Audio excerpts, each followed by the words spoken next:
Welcome, welcome. Let's wait a little bit until some more people come on. Hope everyone out there is having a good day, good morning, good evening, wherever you are in the world. If you want to put in the chat for me where you are from. So today we are going to be talking about documents, and we're also going to be dealing with just questions and answers. Want to get you guys some answers to your questions. Let me fix this a little bit. I'm just waiting for some more people to come on, joining us. Good morning, good afternoon, good night, wherever you are in the world. Welcome to Live with Andrea, where we talk about U.S. visa interviews all around the world at consulates all around the world. And I'm going to give you some tips and pointers today, and also want to make sure that I answer questions that you have about your U.S. visa interviews. Either you've been to them or you're going to go to them. My name is Andrea Szew, if you don't know me already.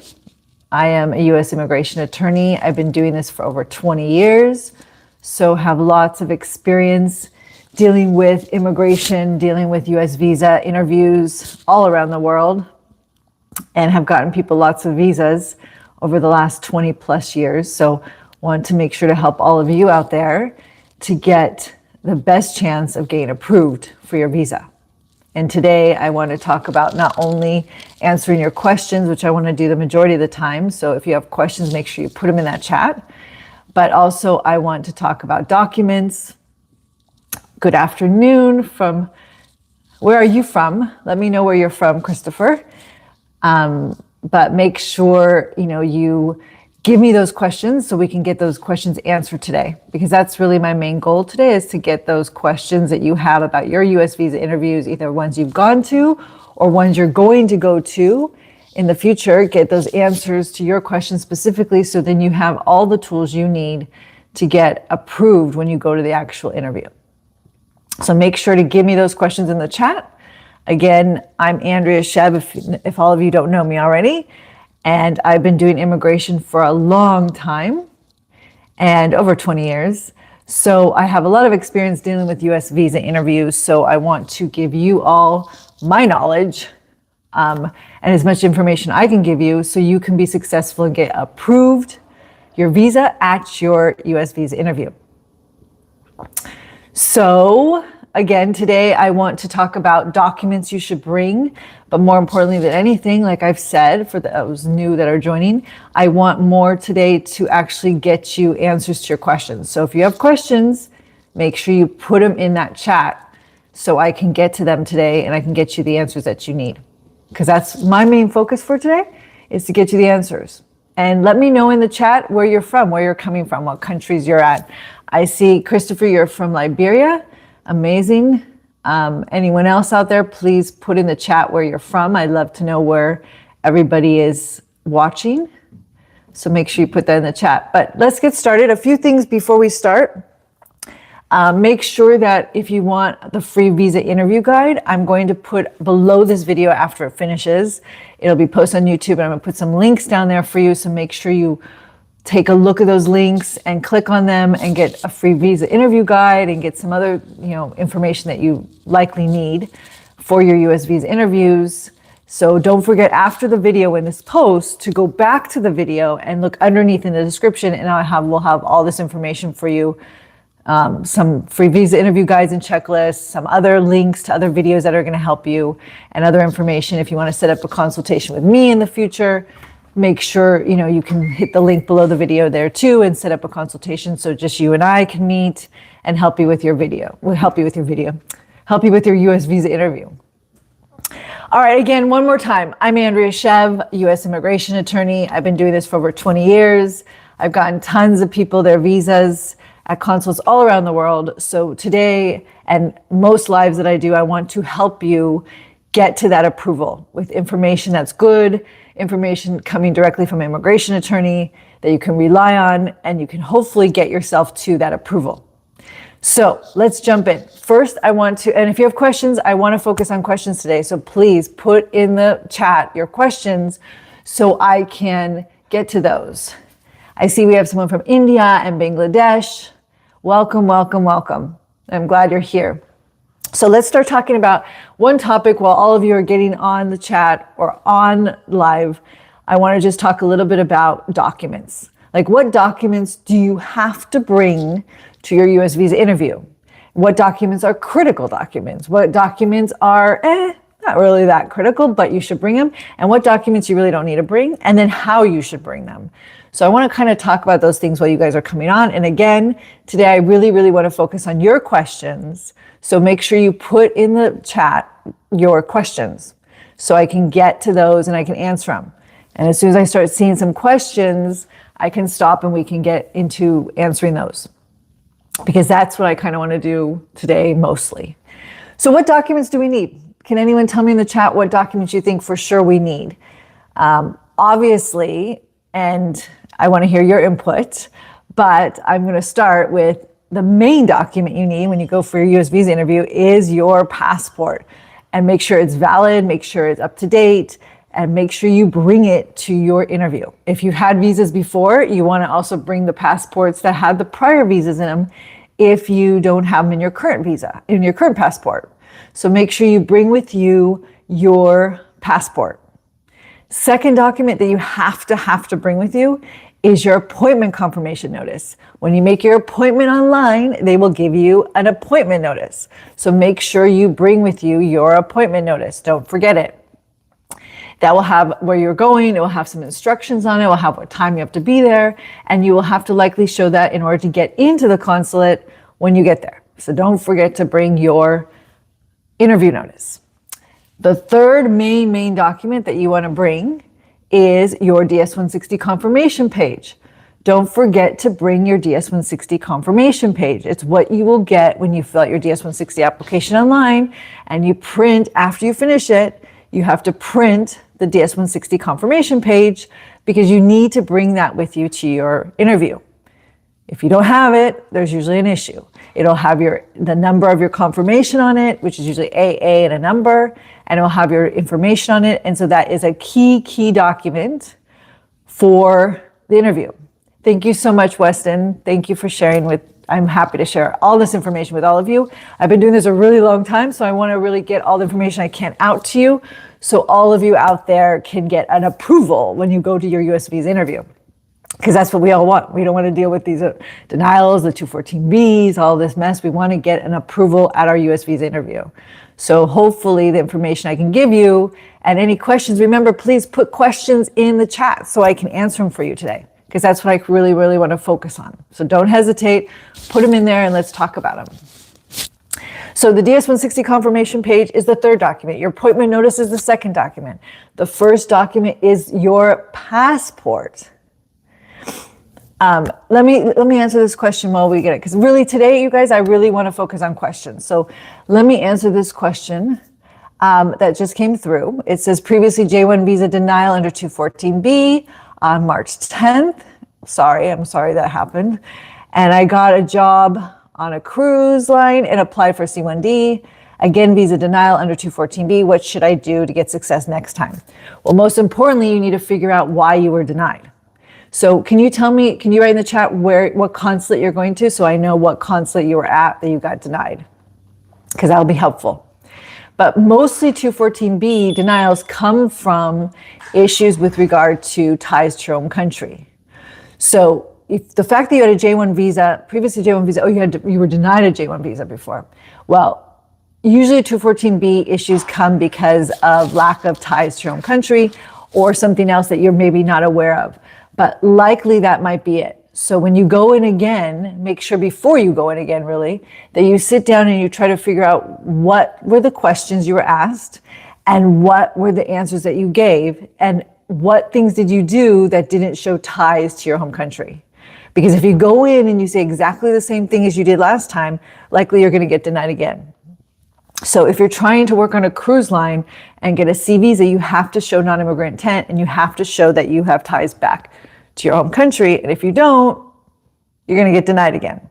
So make sure you bring with you documents and situations. My answers are general, but answered very fast to the counselor. So maybe you need to slow down. Maybe you were talking too fast and they didn't understand exactly what you were putting out to them. Maybe slow down a little bit. Maybe really listen to the questions and make sure the very first time,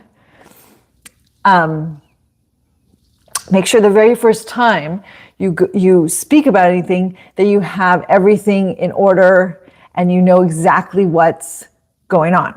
You don't want to make sure when you go into the consulate and you have that interview, you don't have everything like disheveled and everything. You want to have everything organized.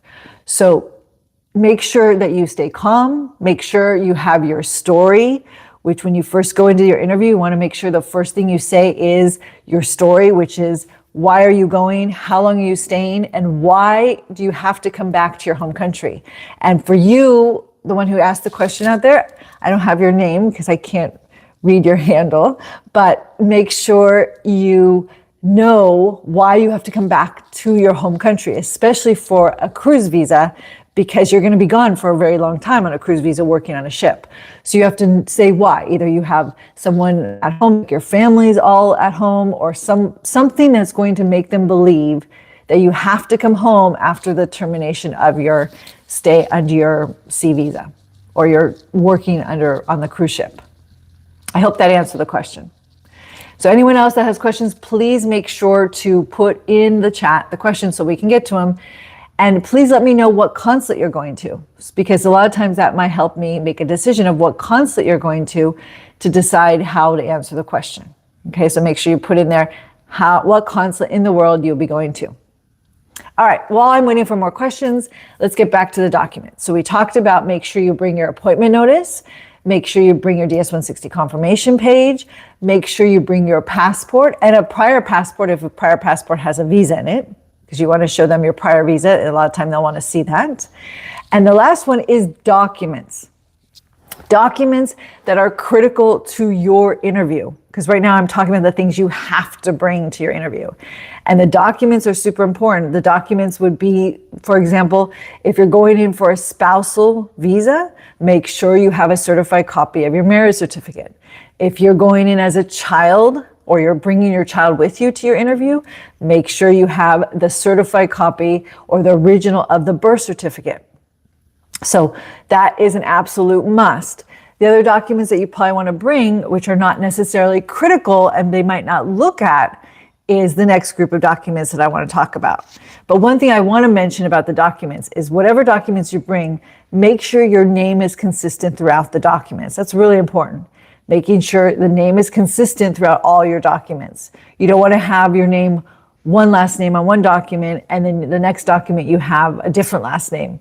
Or you have a middle name on one document and you have a middle name on the other document. So make sure all the documents have a consistent name. The other thing you want to make sure of also is that your passport is in good condition. A lot of people will go in there sometimes and their passport is a mess. Like either it went through the washing machine or something happened. And you don't want your visa approval delayed because your passport is not in a condition that a visa can be put actually into the passport. So you want to make sure that your passport is in good condition. And so it's able to have a visa actually put into it, because they put the visa actually into your passport. Okay, so make sure it's in good condition and make sure you bring the documents in printed form, because I've heard some people will put them on their phone. They're not going to look at your phone. They're barely going to look at your paper documents, but they're not going to look like an appointment notice or a DS-160 confirmation page from your phone. You have to make sure that you have it printed. So print out the documents and make sure you bring those with you.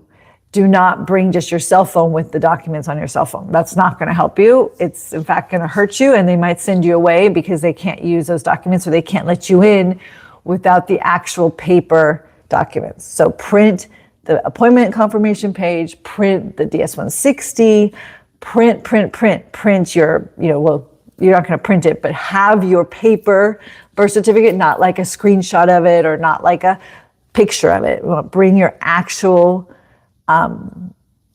document, your actual birth certificate or marriage certificate or whatever it is. All righty. How many of you have ever gone to a consulate and had some of your documents on a digital, like on your phone, and thought that was okay? If you have, put a thumbs up or put a thumbs down in the chat, so I know some of you tried to do that and what happened, because likely they turned you away, or likely they said, no, you have to have it printed out.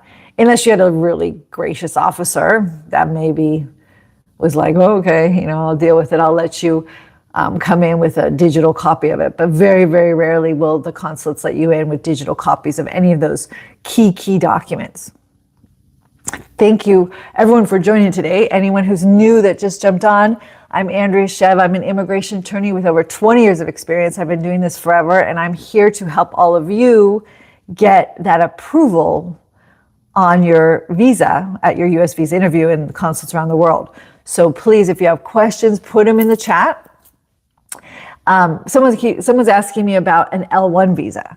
So I need a little bit more specifics of what you want to know about the L1 visa. An L1 visa is an intercompany transfer visa. It's a visa that allows you, if you've worked abroad for a company that has a related company in the U.S., and you've worked abroad for that company for at least a year, then you can get an L visa to transfer into the company that's related in the U.S. The L visa is a very difficult visa to get, and it's also used usually for very, very large companies. So for example, BMW has, let's say, the mother company is in Germany, and they want to transfer you as an executive from that company into their U.S. subsidiary. That would be what an L visa is for. Hopefully that answered that question. Any other questions, put them in the chat so I can actually answer them for you and get you the answer that you need. So let's talk about a little bit about the documents you need for specific types of visas. You're very welcome anytime. Anyone else that has any questions, please put them in the chat so I can get to them and answer them for you. The visitor visa, let's talk about different types of visas and what documents you bring for the different types of visas, because every visa has a little bit different types of documents you need to bring. So first and foremost, the visitor visa, because that's what a lot of people are applying for, the B1, B2 visa. The visitor visa, you're going to need, usually the most important thing is proof of financial ties. Not financial ties, just ties to your home country, including financial ties. So what you want to make sure you bring, along with the ones that I already said, the key ones, right, which is your DS-160 confirmation page, your appointment notice, your passport, and the really critical documents like birth certificates, marriage certificates. Besides those, you want to make sure that you bring with you, for a visitor visa, you want to make sure you bring stuff that's going to show ties. Now, remember, the officer is not always going to look at these documents, but you want to have them and push them towards the window just in case the officer wants to see them, or just the idea of you having them and pushing them towards the window will give the officer a little bit more confidence that you're telling them the truth. So we want to bring financial documents like bank statements, payroll stubs to show you have a job, proof you have a job, a letter from your employer saying, oh, okay, she is or he is working here. They've been working here for this long, and we're giving them off 2 weeks, 3 weeks, whatever it is, to go on a vacation or do whatever you're going to be doing in the United States. You want to make sure you have a proof of the travel purpose. So if you're going for a convention, make sure you have proof of the convention. If you're going for a business meeting, make sure you have proof of the business meeting. If you're going for a wedding, make sure you have proof of the wedding. Graduation, same thing. Funeral, if it's a funeral, same thing. You want to always bring with you the documentation that supports the reason for your travel. If you have property or you own a business, you want to make sure that you include that documentation. Bring that documentation with you. Those are the documents that you need, basically, in addition to those original documents I talked about, the main documents. You want to make sure you bring these other documents if you're going for a visitor visa. Now, the next one, a student visa. What do you bring for a student visa? Student visa, most importantly, is your I-20, your SEVIS fee receipt. Do not forget your SEVIS fee receipt, your transcripts, and your updated funding documents. Any documents that are going to show that you have the money to actually do what, go to the school and be able to support yourself and be able to pay the actual tuition. So those are the documents that you're going to necessarily have to bring for a student visa application versus a visitor visa application is very different. So visitor visa, like I said, you need to bring documents related to why you're going. A student visa, most importantly, is your I-20. How many out there have actually applied for student visas? If you have, put an F in the chat. And if you've applied for a visitor visa, put a B in the chat. I want to know how many of you out there are doing student visas versus visitor visas. And if you haven't done either one, let me know what visas you're applying for and what consulates you're applying at. For a work visa, right? If you're going for an interview for a work visa, well, there's an F visa, perfect. So Christopher, you've been on an F visa. Great. Are you on an F visa right now, or are you applying for an F visa? Let me know. Another student visa. Yeah, student visas right now are pretty hard to get. I'm sure a lot of you are aware of that. With everything going on with our universities in the US, a lot of people are having issues with student visas right now, unfortunately. So the best thing you can do is make sure you have support for the finances to support you at the university. And more importantly than anything with a student visa is you make sure that what you're going to study in the US aligns with who you are.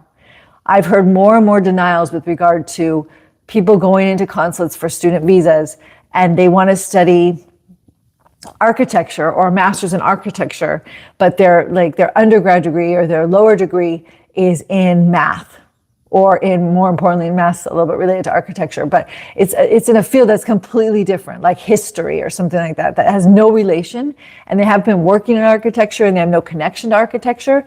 If you do something like that, the officer is likely going to deny you because there's no connection between what you're studying or who you are or what you've studied in the past to what you want to study into the future. The officer wants to see a correlation and something that makes sense between what you're applying for and what you're going to the US to do, right? So they want to make sure that your history matches your future plans.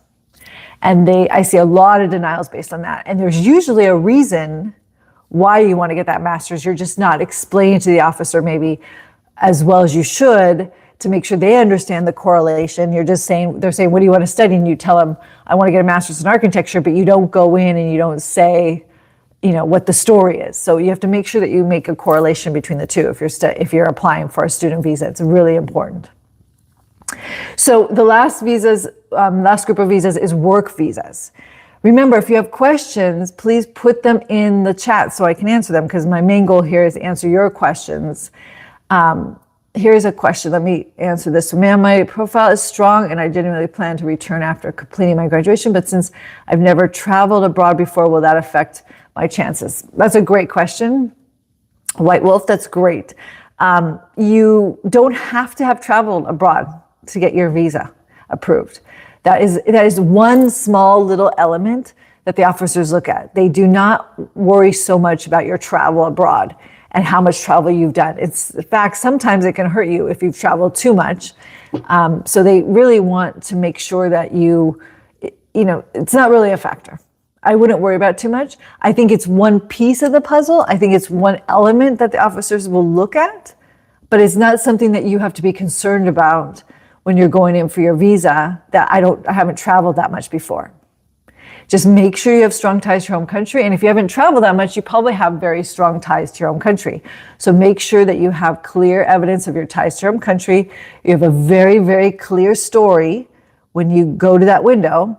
Make sure you definitely have a story of why you're going, what you're doing, how long you're going to be there, and why you have to come back home to your home country. That's super, super important. Another question here I see, if someone English is not very good, will that affect the visa approval? No, well, yes and no. Depending how bad your English is, in the sense of if you're really, really uncomfortable speaking English, then you really should have a translator and request a translator. If your English is good enough where you can get across your point and you understand English very well, so you understand what the officer's asking, your English is not going to affect it unless you can't convey what you need to in English clearly, and then that might affect the interview. So the answer to that question really depends on the situation. But let me give you a little bit of a warning. Very important tip, something very important to think about, is that the translators that the consulate are not necessarily professional translators that know English and the native language perfectly. So sometimes it could be very difficult to have an interview with a translator for many reasons. One reason, it takes up a lot of time of the interview, and the officer only has 3 minutes or 4 minutes for the whole entire interview. So if you have to wait for the translator to translate everything, you're taking up time of the interview that you could be explaining things that you need to explain in order to get approved. So that's one reason that translators are not the greatest. And another thing is you have no idea what the translator is translating, right? Because if I say something, I don't know English that well, and then I don't even hear sometimes what the translator is saying because they're on the other side of the glass, it can be very, very difficult. And sometimes the translators don't translate properly what you're actually saying. So there's a disconnect between what you're trying to convey and what the officer is hearing from the translator. So I don't want to discourage you from using a translator. If you want to use a translator, use a translator. But be careful. If you can speak English well enough to get your point across and you understand it, more importantly, so you understand what the officer is asking you, it's better not to use a translator. But if you don't feel comfortable at all and you don't think you're going to be able to do that, then do not hesitate to use a translator, because you want to make sure that you can get through the interview and you can make sure that the officer knows what you're trying to say. I hope that answered your question. Joke 1829. I hope that gave you some insight into knowing English or not knowing English and how well your English is when you go to a visa interview. All right, let's get back to, while I'm waiting for other questions, we can get back to what documents. And please, anyone in the chat right now or anyone that's online with me, please put in the chat what country you're in. I would love to know what country you're in right now. And also what consulates you visited in the world and got visas. Like, did you go to, for example, London and I went to London and I was denied. I want to know what consulates you guys have gone to, and have you been denied? Have you been approved? Put it in the chat so I can see what consulates we're dealing with on this live with me, and I can maybe address some of those issues with the different consulates around the world. All right, if we're going to talk about the documents you need to bring for a work visa. So work visas, what are work visas? H-1B visas, L visas, O visas, P visas. Those are all types of work visas that you would go to the consulate for. What documents should you bring? Well, the most important document is your approval notice. So when you apply for a work visa, you're always going to get an approval notice from USCIS in the US, because whoever you're working for is going to apply for you in the US to get that visa, right? So that after they apply, then there's going to be an approval notice that comes, and that approval notice has to be brought to the consulate. So don't forget to bring your approval notice. That's one of the main things. It's called an I-797 notice. It's green, might change in the future, who knows? But right now it's like a green piece of paper, and it will say approval notice, and it will have the dates your approval, have your petitioner, the one who asked, your employer's name, will have your name. Make sure you bring that to your interview, along with, obviously, if some of you missed it, the main documents you need to bring, if any of you out there are coming on late, your appointment notice, DS-160 confirmation page, and passport. Do not forget those 3 documents when you go for your interview. You must have those documents. Make sure you bring with you your employer letter if you're applying for an employment visa. You don't want to miss your employment letter. A lot of times what we'll do is we'll just give our clients the letter that was submitted with the petition for the visa. So when your employer applied for the visa, with USCIS in the US, there was an employer letter that went along with that, and we'll usually take that letter and we'll give it to the employee, which would be you going to the consulate, to take it with you to the consulate. So you don't want to forget the employer letter. And then you might want to bring a bit of a work portfolio. This goes very importantly for O visas these days. If you're applying for an O visa, which is an extraordinary ability visa, it's someone who's at the top of their industry in their field. If you're applying for an O visa at the consulate, do not forget to bring maybe some documentation to prove who you are. Because, very importantly, if the consulate doesn't believe you, or for some reason does not think that the USCIS should have approved your application, they have a right to deny your application, which is newsflash, breaking news yesterday. There was a notice that came out that they are going to support more the Department of State, which is the consulates around the world. They're going to support more them denying applications that were already approved by USCIS. So this is hot off the presses, guys. So you need to make sure that you're aware that when you go to your consulate interview with an approval notice, if you have one, meaning you're applying for a visa that requires an approval notice, the consulate can turn around and say, no, I don't think so. I don't care if USCIS said yes. I'm sending it back to USCIS to make another determination. And that has happened from people I've talked to, because some people have gotten an O visa based on information provided to USCIS, and then they went to the consulate, maybe let's say in the entertainment industry, and the officer's like, well, I've never seen you ever on TV, so I don't know how you ever got your visa approved. And then what happened?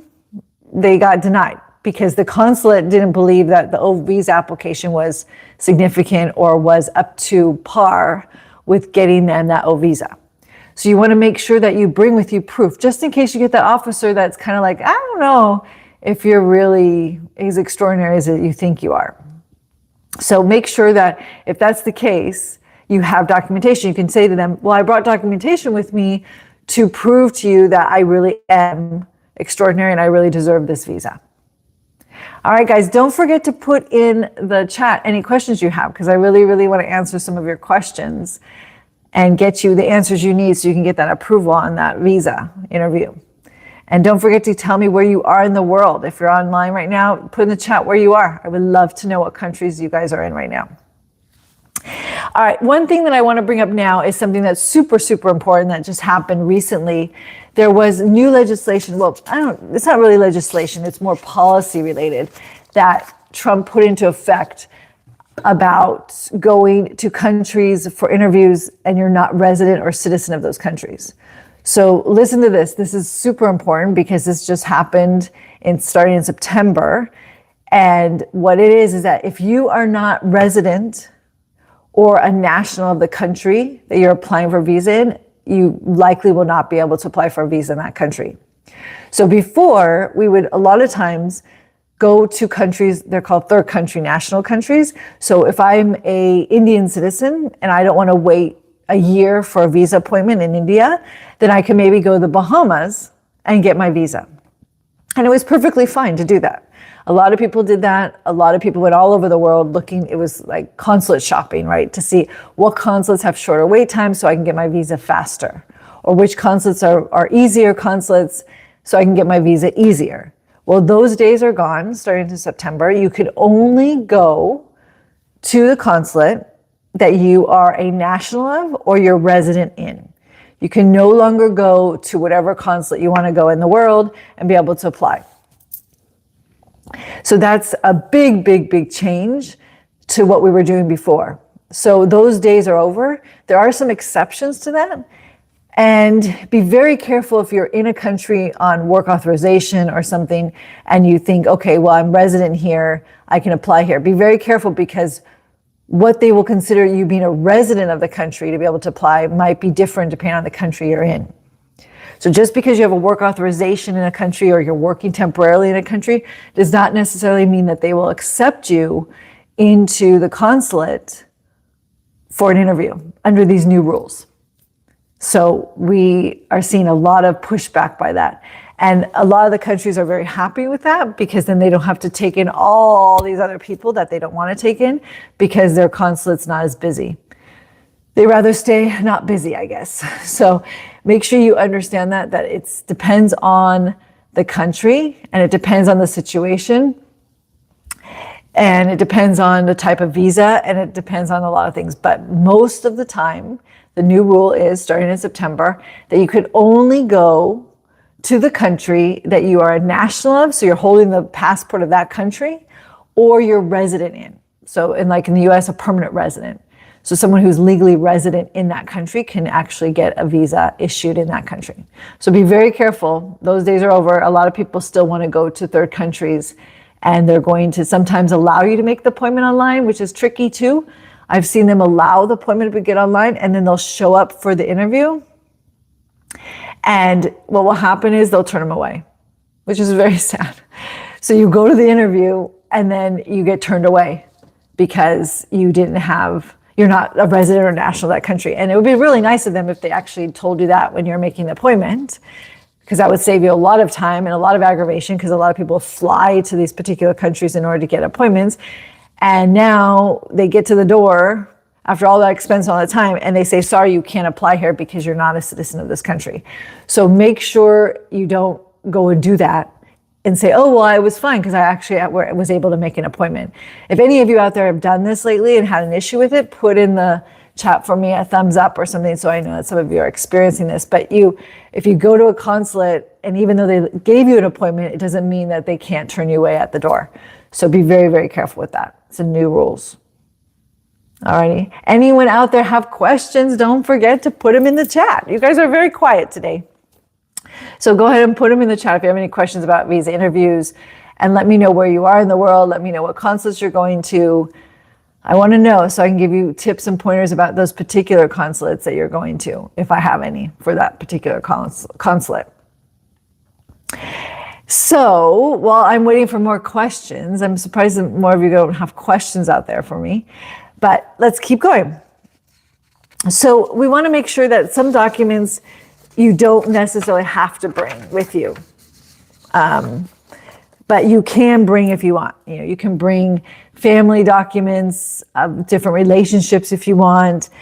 You can bring property records of property ownership if you want. All these things would go to ties to your own country. So if some of you are joining new, then you want to make sure that you understand. I'm trying to give you as much information as I can about documents, documents for your visa interview. Sorry, this chat thing's doing weird stuff on me all of a sudden. Okay, here we go. Anyway, U.S. visa interviews. I'm trying to give you information about documents related to U.S. visa interview. So if some of you are joining late, that's what I'm doing here. In between answering any questions that you have, just put them in the chat. So along with what I already talked about, the main documents, if you're new, I'm going to say them again so we don't forget. DS-160 confirmation page, appointment notice, and passport. Main documents. Always have to bring them. Depending on what type of visa, would depend on other documents you have to bring, which I went through. And to give you documentation that you can bring maybe would be like other documents related to ties to your home country, which is like family documents, business ownership documents, property documents, more bank statements, more things like that, medical records, other things that may relate to your situation that you might think the officer would want to see. All right, what should you absolutely not bring to an interview? What documents? Absolutely do not bring to the documents would be fake or altered documents. I think that's kind of obvious. We're not going to bring fake documents to the interview because we don't want to have documents that are fake being taken to an interview, or documents that are altered. Even if you innocently alter them because there's a typographical error on the document, do not bring documents that have been altered, especially if they're official documents. No, do not do that. Do not do that.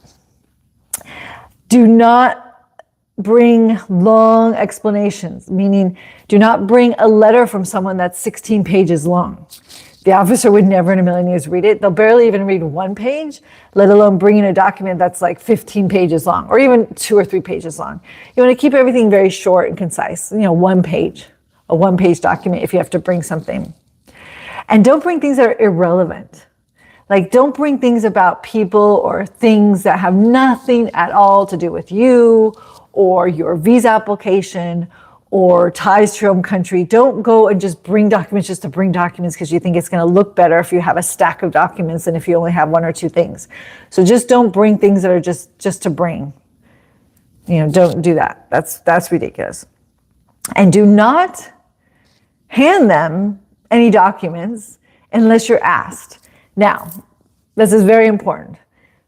You can have the documents with you and you can push them towards the window as you're speaking. For example, I'm only given 2 weeks by my employer to go on holiday. So I have here for a letter from my employer explaining that and when I have to be back and why I have to be back, and just push it towards the window. But do not force the document on the officer. Do not hand them the document unless you're asked. So that's a very, very important piece of information. Because if you're going to start pushing documents on the officer, they're going to get annoyed. You don't want to do that. So you want to try to just have them, push them towards the window when it's relevant, and then you can move on. And if they don't want to look at them, they don't want to look at them. But you at least have them in case they do. So those are the main things you don't want to bring or you don't want to do at your visa interview with regard to documents. Now, one thing I want to touch on while I'm waiting for more questions, I don't see any more questions. Hopefully the chat is here going, but please let me know. Give me some thumbs up if you guys out there, if this is helpful, if this information is helping you. Give me some thumbs up out there, and so I know that you're all out there and you're getting good information from this, and it's going to help you get your visa approved, because that's the main goal of this, is to help you all get your visa approved at your U.S. consulate interview. I know it's really hard out there right now to get visas approved, and I'm doing this in order to make sure that you can get your visas approved, or at least have as much information as possible to get those visas approved. The consulates are very, very difficult right now. They're very, very difficult. They really are having a hard time doing, getting things with all the policies and the changes and everything. So I'm being told that there's questions coming in, but I don't see them on my end. I don't know why they're not coming in on my end. One of my moderators, maybe she could help me and put some of the questions that you guys have in, give them to me separately, because for some reason the chat is not giving me your questions. And if there's questions coming, I really, really want to answer them. So anyway, I'll keep talking. We'll see. Maybe she can help me. And maybe if for some reason, I don't know why the chat's not working. You gotta love technology, everybody, right? So, okay, I'll keep going and we'll see what happens. I don't know what's going on. But the issue is that you want to make sure that I'm dropping everything all over the place. It's a mess. So I want to make sure that with everything going on, all the policy changes, that you make sure that you have the best chance of getting approved. And that's what I'm here for. And that's why I'm trying to do these lives to answer your questions. But if the chat's not going to cooperate. So let me see. She just sent me a question someone had. If they need to show ears while photo session, if he cared.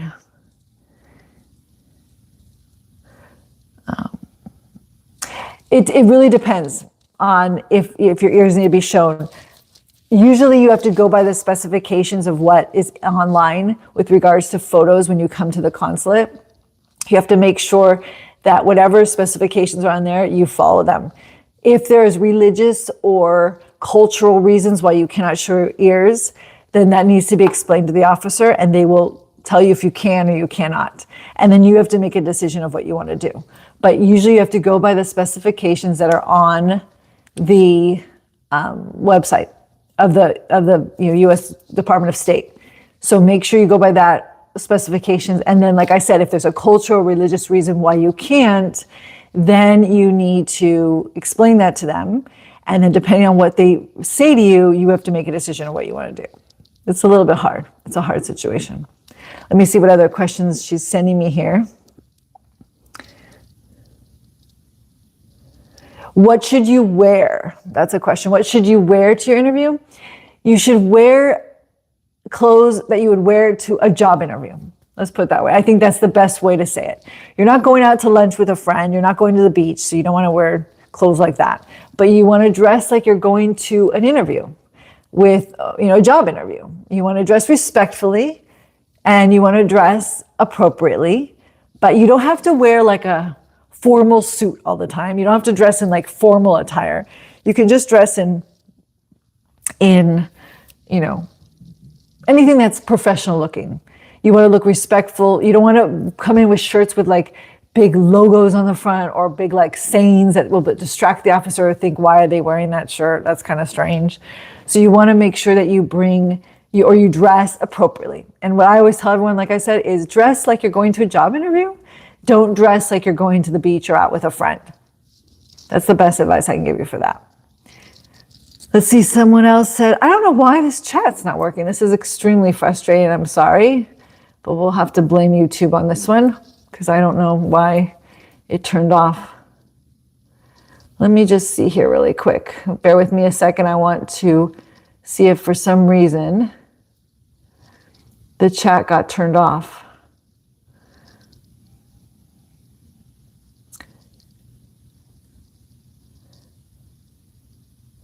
Let's see here. I see some now, so maybe this is better. I'm going again. Here I see one from somebody, Paul 9175. I'm going again, and I saw in a video saying I can mention an officer denied me previously, and I would like for my case to be reviewed by another officer. Is this true, and will it have any effect? So if I'm not mistaken now, I think they're coming through. Sorry about that. I don't know why this is happening.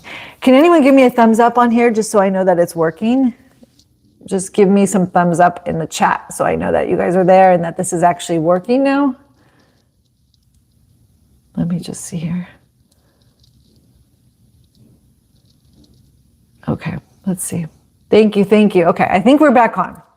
I don't know what happened with YouTube. Okay, so with regard to asking for another officer if you were denied, if you were denied and you want to, you can't really ask for another officer. I think that's what you're asking. You're asking, like, if you went in and you were denied by an officer, when you go back and you say, can I have a different officer if you get the same one? You really can't do that. And I wouldn't suggest it too much, because going in with that kind of demeanor after being refused could really cause a lot of issues with regard to how you're perceived, if you know what I mean. If you're going in and you're saying, oh, I don't want that officer, I want a different officer, depending on the situation, the consulate, depending on what officer you're saying I don't want, could cause you to look like you're a problem. And then the next officer is likely going to be like, you're denied anyway too, because you're going to be like, okay, you have issues. So you have to be very, very careful. Now, if you go, I've said on other videos that if you go to a consulate interview and you have some major issues with an officer, like the officer is being extremely aggressive, but be careful with this, you can ask to speak to a supervisor, but you have to have something really, really, really bad happen at the interview for you to go to that extreme. I suggest more, if you get the same officer again when you go in, make sure that you don't say the same thing you said on the first interview, because then you're going to get refused again. You don't want that. So you want to make sure you can change what you say and make sure that you have more evidence to help what happened the last time. So then you're speaking directly back to the same officer, and maybe the officer, because it's the same officer, and you come in with more information, or you come with more clarification, or you come in with a different situation, that the officer will be more willing to approve you. So instead of asking for a different officer, maybe just approach it a little bit differently, respectfully, and bring in different documentation or different situation, or correct things that you said previously, so then the officer will likely approve you. Okay, let me get some of these questions. Now it's working. Philippines, amazing. So I'm sorry, one of you wrote that you didn't answer my question because I didn't see it. I'm so sorry. Now I'm starting to see. So if you did ask questions before, please put them again in the chat, because for some reason the chat was not working on YouTube. So I apologize. It's not really me. It's YouTube had a glitch or something. So I have a question here. It says, when doing the I-130, did I need to add pictures? When you file for an I-130 relative position, you need to add documentation of the relationship. So depending on what the I-130 was for, if it's for a parent or a child or something, that type of relationship, you don't really need pictures. You just need the birth certificates, or that's it. But when you're filing for a spousal I-130, like for your spouse, definitely you need pictures of the relationship. You want to identify the pictures. You want to write, underneath each picture what it is, like Christmas 1995, blah, blah, blah, blah. Or, whatever holiday or whatever situation, traveled to Hawaii together, or traveled to, Europe together in 2015 with family, and then list what families there, my mother-in-law, my brother, my blah, blah, blah. So you want to describe each and every picture underneath each picture. But yes, definitely pictures and definitely other joint documents. You have to file that with the I-130. Let me see any other questions here. I have 4 denials to B1, B2 in 2023, 24, and 25. This time the officer said reapply after taking time. So how much time should I take to reapply? Okay, that's a very good question. How long you should take to reapply? There's no required amount of time you have to wait to reapply. There's no rule of how long you have to wait. It really, really depends on what circumstances have changed. So if you're going to go in 2 days after you were denied with the same exact situation, with the same exact answers, you're going to get denied again. So that's not a good thing to do. But if you're going to go in again 2 days later to make a clear clarification and bring a document maybe that you were missing the first time, then 2 days later is fine. You don't have to wait any particular period of time. When the officer says you should wait some time, that is likely because they feel that you don't have what you need, or you need more time to actually get the evidence that you need in order to support what you're trying to say. So depending on what the reason for the denial was, and you can always set up a consultation with me. I'll put the links below if you want to go through a particular situation, and we can walk through it together and figure out exactly why you were likely denied and help you fix it so the next time you get approved, go ahead and set up a consultation. If you can't, then make sure that you sit with yourself and figure out, why was I not approved? And what did I say or what did I do that would cause me not to be approved? And can I fix that coming in 2 days later, or a week later, or 2 weeks later? Or do I really have to wait 6 months because the officer said, oh, you haven't worked enough in that field, or you barely started this new job, so then you need to wait a period of time to start the new job and spend time in the job before you go back. Because if you go back 2 days later and nothing's changed, the officer is likely going to deny you again. So the answer to the question is, depends on the situation, but there's no rule that you have to wait any particular amount of time. Let's see here. I have been denied an F1 student visa on 214B. Can you give advice? What should I say? What changes? I didn't change anything. I mean, same university. So is this a renewal? Whoever asked that question, can you tell me in the chat, is this a renewal of the visa from before, or is this a brand new F visa? I've been denied an F1 visa on 214B. Can you give advice? What should I say? What changes? I didn't change anything. I mean, same university. So give me a little bit more information on that so I can answer that question. Here we are. So if I'm not changing anything like university, I have same sponsor. I have all property documents previously denied 214B. What should I say? What changed? That's a tricky question.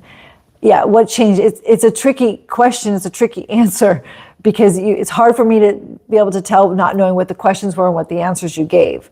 So if everything's the same, meaning you're going to the same university and you don't think anything changed, but something you said or something you did caused that 214B denial or refusal. So you have to figure out what was that thing that you said or did that caused a 214B refusal. Don't go back in and say the exact same thing, the exact same answers, and think that you're going to get a different answer, different response, because most likely 90% of the time you're going to get the same refusal. So you need to figure out what was different. And what changed is tricky, and I agree 100%. It's tricky what changed, because a lot of things, it's hard to figure out what do you want from me, from the officer, what do you want? And so the issue is you have to actually sit down and try to figure out what was the issue, because maybe it's not something that has to change, it's something that has to be clarified, or something that needs to be addressed more specifically than what you did the last time. I spoke to someone this week, and it was just that the connection between, like I said before, the connection between what they do in their life, in their career, and what they wanted to study in the US had no correlation, but it did have correlation. It's just he was not explaining it clear enough to the officer for them to be able to understand the correlation between the two fields. There was specific correlation. So it's very important that you actually figure that out. And I know it's hard. I know it's really hard. I'm not saying it's easy to figure out what they deny you or refuse you for. And if you can consult with me, and I'll put, again, the links underneath, I can help you, but not everyone can do that. So I understand that. So just do the best you can to try to figure out what's the correlation between the two things, or what's the issue, why are they denying me or refusing me, and then go back. Let's see another question here.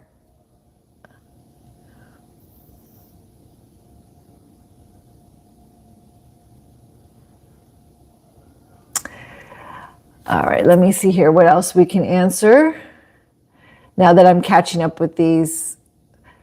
Okay, withdrawing an M400 at the interview with officer's guidance because of a little early filing and refile the same day. Is it going to affect the next one? Okay, happy to answer. It's not having to do with US visa interviews, but I can answer it because I think it's a great question. Withdrawing an N400 at the interview with officer's guidance because it's filed too early.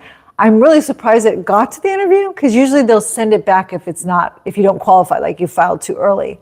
They won't get you all the way to the interview. So that's a little bit strange. I'm not really sure how that happened, but there's no problem with that. I mean, you just withdraw the application, and before they deny it, which is very nice of the officer to do that, to say that we're not going to deny you, we're just going to let you withdraw the application because you don't qualify yet. And then there should be no problem refiling. And when you refile, if you're questioned, you just say, I made a mistake and I filed too early. I was too anxious to be a US citizen, so I filed too early, and that's it. And then refile again. So you should be totally fine with that. Okay, here's another one. F1 visa denied under 214B on June. Planning to show family business and post-graduation job in India. School of 3,500 students. Should I switch to business administration major from IS? I don't know what IS is, sorry. Any tips? Let me know what IS is, because I don't know what IS is. So F1 visa denied under 214B and planning to show family business and post-graduation job. So it depends on what the family business is, and is that related to what you're going to be studying in the US? So business administration major or IS, I don't know what IS is, but business administration major versus international studies. Thank you. International studies. So it really depends on what the business is, the family business. If that's what you're going to be coming back to, you're very welcome. You're very welcome. And I'm so happy now that I'm seeing your questions, because that was crazy. So we'll go a little bit longer today because I had this whole gap of not seeing any questions coming through. Give me a thumbs up if you want to go a little bit longer, and I'll stay on a little bit longer and we'll cover some more questions. But back to the other question, the business that you're going to be working on in the US, that really is the key. Whatever that business is, whatever makes more sense. So if international studies makes sense, like it's a business maybe that does international trade or is internationally, has offices all over the world. So there's a lot of issues related to international treaties and rules and regulations and trade, then yeah, international studies would probably be better. But it really depends on the type of business that you're going to be working in. If you're going to be running a medical practice, I don't know if either one is a good option. So it really depends on what you're actually going to be, doing with your family business and the job back in India after. But it's a very good question, because that's exactly what I'm talking about. It's the idea of, connecting the two. So you said, I'm going to manage school of 35. Oh, that's what you're going to do. Thank you for clarifying. Okay, so definitely business, I would say business management or business administration, because that I think has more to do than international studies. Because international studies, unless you have a big international community at the school, maybe you can sell that idea to the officer. But I think probably business administration, because it's more about just regular everyday business administration of a business, if that makes any sense. But yeah, I think that business administration probably would be a better idea than international studies. So I'm already in the US on a visitor visa, and mother's B2 visa interview is in Islamabad. What can she tell to visa officer? Why does want to go if your daughter's already there for the last 5 months, please? So I'm assuming that you want your mom to come visit you in the US, but you only have 5 months left in the US. I'm already in the US on a visitor visa, and mother's B2 visa interview is in Islamabad. What can she tell the officer? Why does she want to go if your daughter is already there for the last 5 months? Yeah, well, if you're here already for 5 months, now I understand what you're asking. If you're already here in the US for 5 months, likely you're only going to get 6 months in the US. So you're probably going to have to leave within the next month. So unlikely that it's a good idea to have your mom go to an interview to get a visitor visa to come visit you in the US when you only have a month left in the US. That's a hard one, especially coming from that consulate. So what I think you need to do is figure out what is the reason why your mom really wants the B1, B2 visa or the visitor visa to come to the US. If it really is to come spend a couple weeks with you in the US at the end of your visit, which it could be, that you've been here and now you want your mom to come visit you at the end, spend some time with you at the end, then that's fine. But I would just be very careful, because she better have a very, very exact itinerary of what she's going to be doing, where she's going to be staying, what she's going to be doing, and why she needs to come back home at the end of that 2 weeks or whatever. So she can only come for a very short period of time because you only have that period of time left. And it wouldn't make sense if she was coming for longer unless she's going to travel by herself in the US after you leave. So be very careful with that one. A question, this one is, how long after I-130 is processed for the next step for spouse visa? So if you're trying to get a spousal visa through an I-130 at a consulate abroad, the I-130, how long after the I-130 is processed? Well, first of all, you have to get the I-130 approved. The I-130 approval process is taking forever and ever. Right now, I mean, it's over a year, sometimes even longer for the I-130 to get approved, which is the first step. It's 3 different steps. The I-130 gets approved, then it goes to the visa center, and then from the visa center, it goes to the consulate in the local country where the person is to go to the interview. So the first step, the I-130. After the I-130 is approved, if that's what you're asking, how long does it take to get to the embassy or how long does it get to the consulate? The embassy usually happens right away, and then the faster you can get the documents to the embassy, the better off you are. And then from the embassy to the consulate interview really depends on the particular country that you're dealing with. Some countries are super fast, some countries take forever. So it really depends on the country that you're dealing with. Let's see here. Will a legally binding affidavit from school, which my dad owns, that I will serve as managing director of school, help to get my visa issued? So the person who asked that question, a vegan logic, what visa are you applying for? And for what? Are you coming to visit the US? Is that what you're trying to do? What are you trying to do, and what type of visa are you applying for? Let me know and I can help you out with that question. Are you applying for an F1? Okay. Yes, you want to have, if it goes with the reason, if the job offer that your dad's giving you goes with the actual degree you're trying to get, then it would make sense to have an affidavit from your dad. But I will tell you, a job offer by your father is less of a strong reason than a job offer by a third party company. Doesn't mean you can't do it. I'm just saying that it's a little bit harder. But yeah, I would give a letter from your father, an affidavit if you want, or a letter explaining that this is he wants you to come work for him there, and he wants you to get this degree first, and you have to explain to the officer that I want this degree because it's going to help me, whatever that is, whatever degree you're trying to get. If you're going to be teaching there, or if whatever you're going to be doing for that, you'll be the managing director of the school. So whatever degree you're doing, make sure, hold on a second, make sure it lines up with the managing director of a school. That's what I can tell you there. Okay, I was denied. Well, if you don't tell him, you don't have to tell him it's owned by your dad. You don't have to tell him it's owned by your dad.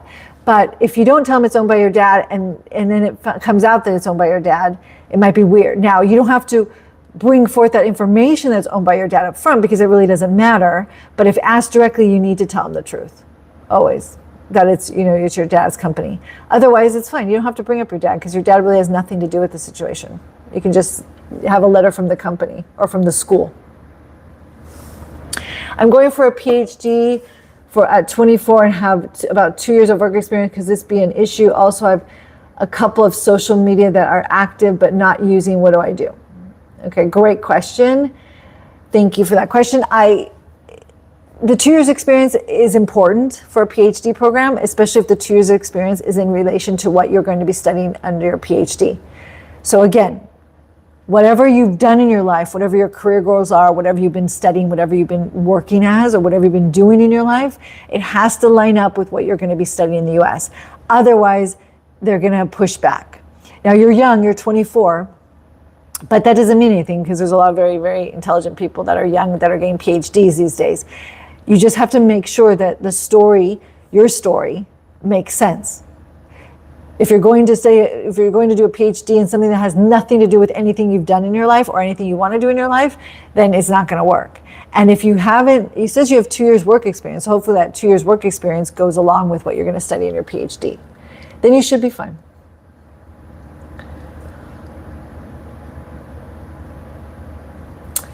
Is there any specific number of attempts for visit visa after denial? Change the plan can affect the case. There's no limit. You can go in 50 times. And the reason why? They'll take your money.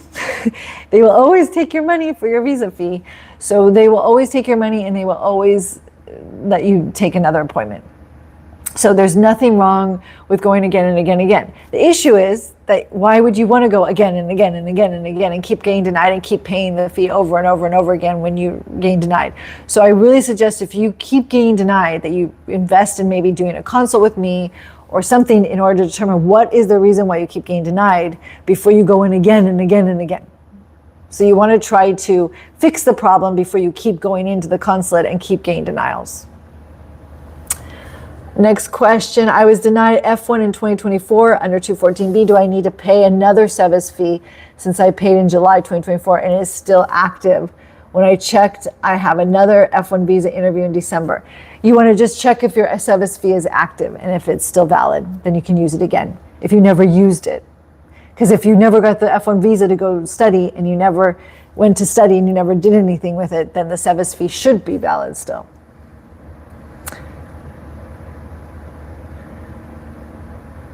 Okay, let me try to go back up and see if some of the questions I missed. A few more before we go.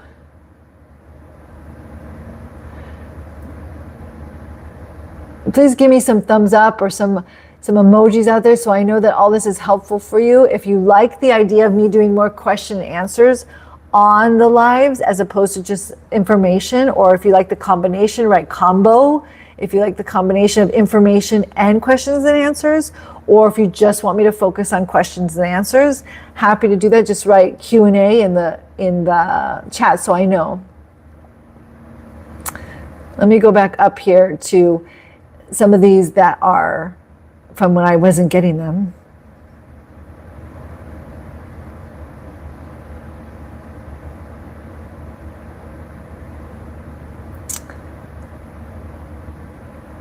Oh, I'm so sorry that you guys, a lot of them I did not get.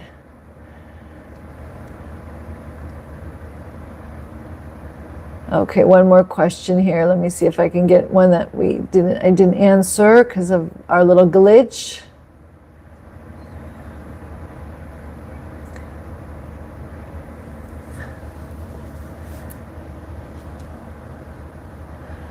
So the issue is if I keep getting denied a C visa 2 times under 214B, how to answer the next time. Again, what I'm going to stress, and then we'll close this out, but what I'm going to stress to you is that if you keep getting denied a visa and you don't know why, and you can't figure it out, then try to please set up a consult with me. The links will be below this video. You click the link and you set up a consult with me, and we can go through exactly what the questions were, what the answers you gave were, what the situation is, and we can figure out why you keep getting denied before you keep spending money and going over and over and over. It's really hard for me to give you a specific answer with just not a lot of details about what the questions were, but please, before you keep spending the money and the time to keep going back over and over, you really, really need to figure out what the reason was for the denial. So when you go in again, you have better information and better answers that's going to get you that approval. You don't want to keep going back over and over and over getting denied and not knowing what you're doing wrong and just keep on saying the same thing, because they will let you go in 20 times if possible. They'll let you go in because they want to see, they want your money. They want your money. So I see that it looks like we want me to keep doing this, and I'm happy to do this. Give me some emojis, give me some information. You want a mock session? A mock interview would be hard because I don't have another person. I can maybe get another person to do it with me, and we can do kind of a mock session. I can give you some real life examples maybe of interviews that I've dealt with people, different interviews, and what the scenarios were, and what I did that last live. We went through an actual interview. Did you guys, if you were on it last time, did you guys enjoy that? The last time I was on, give me a thumbs up if you like the idea of me going through an actual interview process, what happened for a client, what the questions they were asked, what answers they had, and then how we changed it for the next time so they would get approved. If you like that idea, give me a thumbs up in the chat so I know that that's something you guys want me to go through, like real life interview scenarios to show you what happened, what was different, what we changed based on the questions they asked and the answers they gave to decide what was it. Okay, so let me know in the chat, give me a thumbs up if you want me to do that. I'm just trying to get some feedback here so we know what's working for all of you and what I can do to help you better. Because that's what the whole point of this is to help you get your interview and get yourself a visa approved. And to just close out here, thank you all for being here. And I'm really hoping that what I'm conveying to all of you will help you get that approval. Like I was saying earlier, I'm an immigration attorney. I've been doing this for over 20 years, helped thousands of people get their visas over all these years. And I really want to help all of you get your visa approved. I know it's hard out there. I know it's really difficult right now to get visas, especially in some countries. And I think it's super important that you have as much information as you possibly can to get yourself in a position so when you walk in that consulate for your visa interview, you get approved. Not only what you bring with you, which is super important, but how you bring yourself, how you bring the tone, how you present yourself physically with your clothes, how you convey to the officer what you actually need and why you want and should be issued the visa. That's very, very, very important, is why or how you explain your story. I have other videos which I'll put below this video after it's over. You can watch about, putting together your story. What is your story? Why should the officer be giving you the visa? That is so, so important. It has to be clear. It has to be concise. It has to have the right information. And the officer has to understand you in order for them to be, okay, we'll give you the visa. So make sure that you get your story straight before you go into the interview. Thank you all for coming for the live. I hope that all this information was really helpful for you. I'm going to try to do this regularly. Tune in, make sure if you have not subscribed, you subscribe right now, and hit that notification bell so you're notified every time I do a live. I will likely be doing one most Wednesdays, but not every Wednesday. I can't do one every Wednesday, but I will do them as much as I can. Also, stay tuned to my comment section on my YouTube channel so you can be notified. I'll put it there also when the next lives will be. I'll put a schedule there. So make sure you stay in touch with me. Make sure you subscribe. Give me a thumbs up if you've already subscribed to the YouTube channel. Give me a thumbs up if you're a subscriber. And I will make sure that all this information is there for you. Thank you so much. Good morning, good afternoon, good night, wherever you are in the world. And we'll see you next time on the next Live with Andrea. Have a great day or evening.